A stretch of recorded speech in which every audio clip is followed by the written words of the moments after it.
Dear friends, JavaScript tutorials in Telugu సిరీస్లో మనం ఇప్పుడు లెసన్ 29లో ఉన్నాం. సో ప్రీవియస్ లెసన్లో నేను మీకు అర్రే గురించి నేర్పించడం జరిగింది. ఓకే, ప్రీవియస్ లెసన్స్లో మనం అర్రేని ఎలా క్రియేట్ చేయాలి, అలాగే అర్రే అంటే ఏంటి అంటే ఒక మల్టిపుల్ వాల్యూస్ ఉండేటువంటి ఒక వేరియబుల్నే అర్రేగా చెప్పుకోవడం జరిగింది. అలాగే అర్రే క్రియేషన్లో ఉండేటువంటి రకరకాల విధానాలను మనం తెలుసుకోవడం జరిగింది. అలాగే ఒక రెండు అర్రేలని అంటే రెండు అర్రేలలో ఉండేటువంటి వాల్యూస్ని కలుపుతూ వేరొక కొత్త అర్రేని కూడా మనం జనరేట్ చేయడం అనేది జరిగింది. ఓకే, సో ఎనీవేస్ ఇక్కడ ఈ ట్యుటోరియల్లో ప్రత్యేకంగా మనం చెప్పుకోబోయేది ఏంటంటే ఒక అర్రేలోని వాల్యూస్ని స్ట్రింగ్ లాగా కన్వర్ట్ చేయడం ఎలా. ఓకే, సో దానికి ఒక మెథడ్ ఉంది, అది జాయిన్ మెథడ్ అంటారు.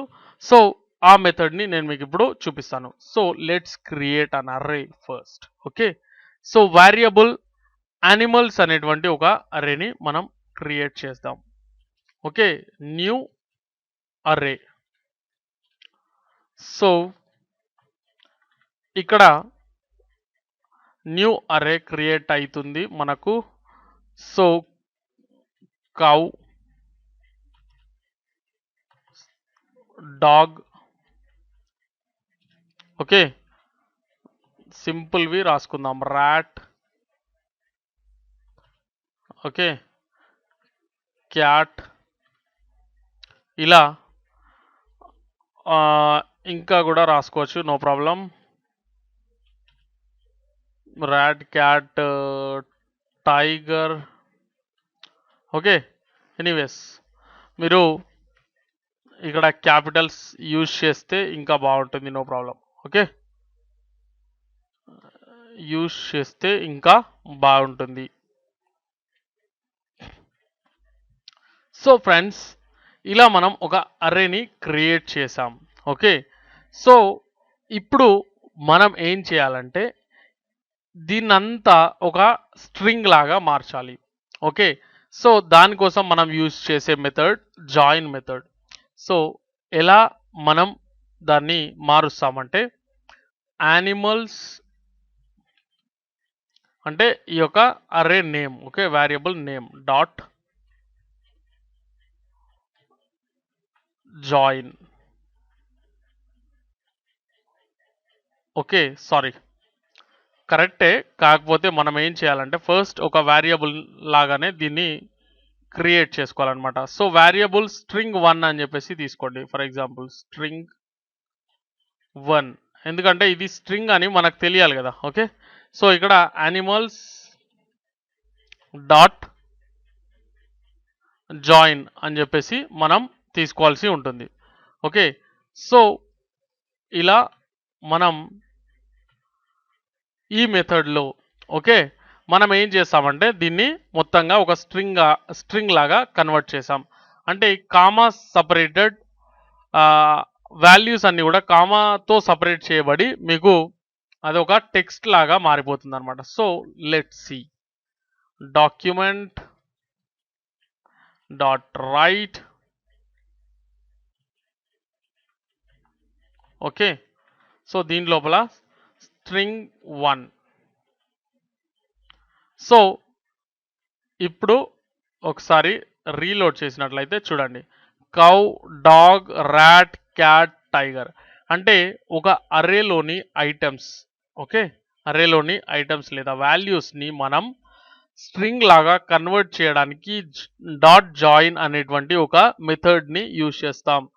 దానికోసం మనం వార్ స్ట్రింగ్ 1 అనేటువంటి ఒక వేరియబుల్ని క్రియేట్ చేసాం. వార్ అనేది కీవర్డ్, మళ్ళీ చెప్పాల్సిన అవసరం లేదు. ఒక వేరియబుల్ని స్ట్రింగ్ 1 అనేటువంటి ఒక న్యూ వేరియబుల్ని తీసుకొని మనం మెథడ్ని యూజ్ చేసాం. ఎలాంటి మెథడ్ అంటే మన యొక్క అర్రే నేమ్ డాట్తో సపరేట్ చేస్తూ జాయిన్ అనేటువంటి ఒక మెథడ్ని యూజ్ చేసి, సో ఇక్కడ పారంథసిస్ అండ్ సెమీకోలన్తో ఎండ్ చేసాం. ఓకే, సో దీన్ని ఒకసారి స్ట్రింగ్ని మనం ప్రింట్ చేసినప్పుడు ఏమవుతుంది, మనకు కామాతో సపరేట్ చేసినటువంటి ఈ యొక్క వాల్యూస్ అనేవి మనకి ఇక్కడ ప్రింట్ అవ్వడం జరుగుతుంది. ఓకే, సో ఇక్కడ డిస్ప్లే అవ్వడం జరుగుతుంది.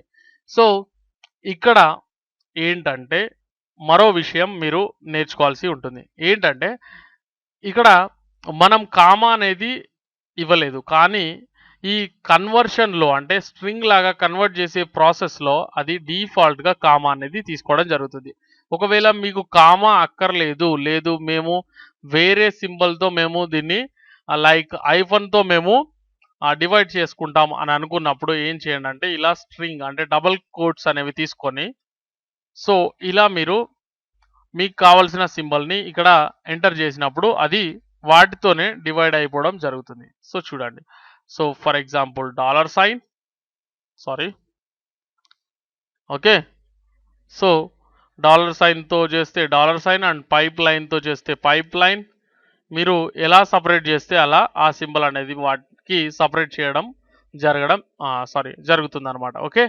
సో ఇలా మనం మనకు కావాల్సినటువంటి ఒక సింబల్‌తో కూడా మనం దీన్ని సెపరేట్ చేసుకునే అవకాశం అనేది మనకి ఇక్కడ ఉందన్నమాట. సో ఒక అర్రేలోని వాల్యూస్‌ని మనం స్ట్రింగ్ లాగా అంటే టెక్స్ట్ లాగా వాటిని కన్వర్ట్ చేయడానికి మనం యూజ్ చేసేటువంటి మెథడ్ ఏంటండి జాయిన్. ఓకే. సో ఇదొక మెథడ్. సో ఇది తీసేస్తున్నాను. అండ్ నెక్స్ట్ ఇక్కడ ఏంటంటే మీకు మరో మెథడ్‌ని నేను నేర్పించబోతున్నాను. సో అదేంటంటే పాప్ అనేటువంటి మెథడ్. సో ఈ పాప్ అనేటువంటి పాప్ అనేటువంటి మెథడ్‌లో ఏంటంటే మనకు ఇందులో ఉన్నటువంటి లాస్ట్ వాల్యూని తీసేస్తుందన్నమాట. ఓకే. సో అంటే ఇక్కడ నుంచి డిలీట్ ఏమి అవ్వదు. కానీ దాన్ని ఎగ్జిట్ చేసేస్తుంది. ఓకే. సో మీరు ప్రింట్ చేయాలనుకున్నప్పుడు అది జరగదన్నమాట. సో అది ఒకసారి ఇప్పుడు మనం చూద్దాం. సో ఫర్ ఎగ్జాంపుల్ మనం ఏం చేయాలంటే ఇక్కడ యానిమల్స్ ఫర్ ఎగ్జాంపుల్ ఇక్కడ ప్రింట్ చేద్దాం. First of all document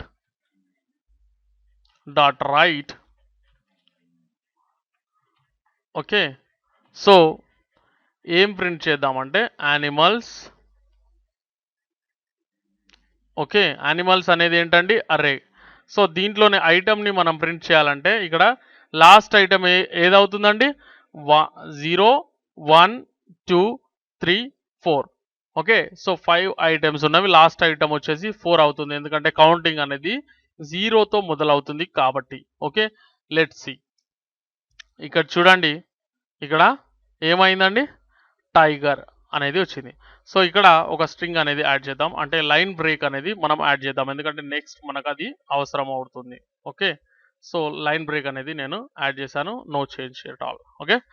so ఇక్కడ మనం పాప్ మెథడ్‌ని యూజ్ చేసినప్పుడు ఓకే యానిమల్స్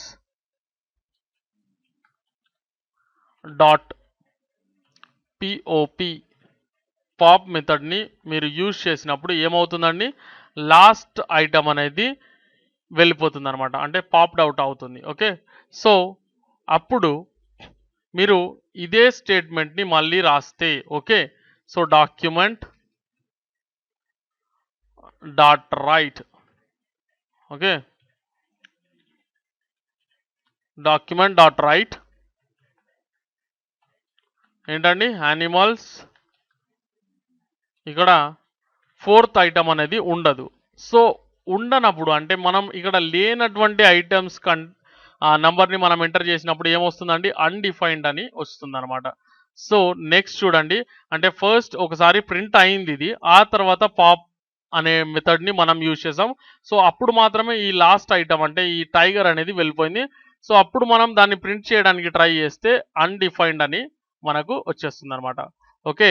సో ఇక్కడ సారీ మనం ఇది స్ట్రింగ్‌లో పెట్టాలి. ఓకే. సో ఇక్కడ లైన్ బ్రేక్ అనేది క్రియేట్ చేశా. సో ఏమైందండి ఈ ఐటమ్ అనేది వెళ్ళిపోయింది. ఫర్ ఎగ్జాంపుల్ ఇక్కడ చూడండి. నేను 3rd ఐటమ్‌ని ప్రింట్ చేస్తున్నాను. సో ఇది అన్‌డిఫైన్డ్ అంటే వెళ్ళిపోయింది అది. ఆ ఐటమ్ అనేది లేదని చెప్తుంది మనకు. సో ఇక్కడ కూడా లైన్ బ్రేక్ అనేది వాడదాం ఫర్ ఎగ్జాంపుల్. ఓకే. సో ఇక్కడ క్యాట్ అనే ఐటమ్ ప్రింట్ అయింది. ఎందుకు ఇది 4th ఐటమ్ కాబట్టి. ఓకే. యాక్చువల్లీ 3rd అండ్ 3 అనేది మనం ఎంటర్ చేస్తే ఇది 4th ఐటమ్ అవుతుంది. ఎందుకు 0తో కౌంటింగ్ అనేది స్టార్ట్ అవుతుంది. 0 2 1 2 3 అంటే ఇది 4th ఐటమ్ 3 ఇండెక్స్ నంబర్ అవుతుంది. సో ఇప్పుడు మళ్ళీ మీరు పాపింగ్ అనేది చేసినప్పుడు I mean popping or pop అనే మెథడ్ని యూజ్ చేసినప్పుడు ఓకే. సో పాప్ అనే మెథడ్ని యూజ్ చేస్తే మళ్ళీ యూజ్ చేస్తే ఏమవుతుంది, ఇక్కడ ఉన్నటువంటి క్యాట్ కూడా వెళ్ళిపోతుంది. సో ఫర్ ఎగ్జాంపుల్ ఇక్కడ మీరు మళ్ళీ ఈ స్టేట్మెంట్ని రాసి అంటే థర్డ్ లేదా 4th ఐటమ్ని అంటే ఈ క్యాట్ని మీరు ప్రింట్ చేయాలని చూస్తే ఏమవుతుంది, మళ్ళీ అన్డిఫైన్డ్ అనేది వచ్చేస్తుంది మీకు. ఎందుకు అంటే ఇక్కడ లాస్ట్ ఐటమ్స్ని ఒకసారి పాప్ చేసినప్పుడు లాస్ట్ ఐటమ్ అనేది దీంట్లో నుంచి వెళ్ళిపోతుంది. దేంట్లో నుంచి ఏ అర్రేనైతే మీరు పాప్ అనే మెథడ్ని యూజ్ చేస్తున్నారో, సో ఏ అర్రేకి అయితే మీరు ఒక పాప్ అనేటువంటి మెథడ్ని యూజ్ చేస్తున్నారో డాట్ సపరేటెడ్ ఫ్రాంథసిస్ అండ్ సెమీకోలన్తో మనం పాప్ అనే మెథడ్ని యూజ్ చేస్తాం. సో మీరు ఏ అర్రేలో పాప్ మెథడ్ని యూజ్ చేస్తారో దాంట్లోని లాస్ట్ వాల్యూ అనేది పాప్డ్ అవుట్ అవుతుంది, అంటే దాంట్లో నుంచి వెళ్ళిపోతుంది. సో దాన్ని మనం ఒకసారి పాప్ అనే మెథడ్ని యూజ్ చేసిన తర్వాత లాస్ట్ ఐటమ్ని ప్రింట్ చేయడం సాధ్యం అవ్వదు. ఒకవేళ ట్రై చేస్తే అన్డిఫైన్డ్గా మనకు వస్తుంది. సో 2 టైమ్స్ మనం పాప్ అనేది చేసాం. లేదా ఫర్ ఎగ్జాంపుల్ ఇక్కడ పాప్ మెథడ్ అనేది తీసేద్దాం. ఫర్ ఎగ్జాంపుల్ ఇక్కడ యానిమల్స్ డాట్ లెంత్ అనేది చెక్ చేద్దాం. ఓకే, లెంగ్త్ అంటే ఏంటండి, దేనికి వాడదాం, ఎస్ ఎన్ని ఐటమ్స్ దీంట్లో ఉన్నాయి అనే విషయాన్ని తెలుసుకోవడానికి. సో 5 ఐటమ్స్ అనేవి ఉన్నవి. సో ఒకసారి పాప్ మెథడ్ని వాడిన తర్వాత మళ్ళీ ప్రింట్ చేస్తే ఓకే. సో పాప్ మెథడ్ని ఫస్ట్ యూజ్ చేస్తాం అనుకోండి, అప్పుడు మనం ప్రింట్ చేస్తే ఏమవుతుంది. సో యాక్చువల్లీ మనం పాప్ అనేది వాడకపోతే 5 ఐటమ్స్ ఉన్నవి, పాప్ అనేది వాడితే 4 ఐటమ్సే చూపిస్తుంది. సో ఇలా మనం పాప్ మెథడ్ని యూజ్ చేసి ఒక అర్రేలోని లాస్ట్ వాల్యూని తీసేయచ్చు అనమాట. ఓకే, లాస్ట్ వాల్యూని తీసేయచ్చు. సో మీరు బాగా ప్రాక్టీస్ చేసి ఒక జావా స్క్రిప్ట్ ప్రోగ్రామర్ అవ్వాలని, ఒక programmer expert okay java script ప్రోగ్రామింగ్లో మీరు ఎక్స్పర్ట్ అవ్వాలని నేను ఆశిస్తున్నాను. So please practice more and more okay. So చాలా ప్రాక్టీస్ చేయండి, చాలా నేర్చుకునే ప్రయత్నం చేయండి, అప్పుడు మీరు ఎక్స్పర్ట్ అవ్వడం ఖాయం. ఓకే, సో ఫ్రెండ్స్ మీకు ఈ వీడియో నచ్చినట్లయితే దయచేసి ఈ వీడియోని లైక్ చేయండి. మీరు లైక్ చేయడం ద్వారా నాకు కొంత ఎంకరేజ్మెంట్ అనేది దొరుకుతుందని నేను చాలాసార్లు చెప్పడం జరిగింది.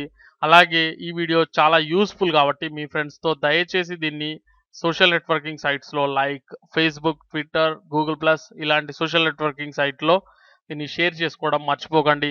అలాగే మీరు తెలుగు కంప్యూటర్ వరల్డ్ యూట్యూబ్ ఛానల్లో సబ్స్క్రైబ్ అవ్వడం ద్వారా మా లేటెస్ట్ ట్యూటోరియల్స్ని మీరు డైరెక్ట్గా మీ యొక్క ఈమెయిల్లో పొందవచ్చు. So please subscribe to my channel and please like my videos, please share my videos. Finally, thanks for watching this video.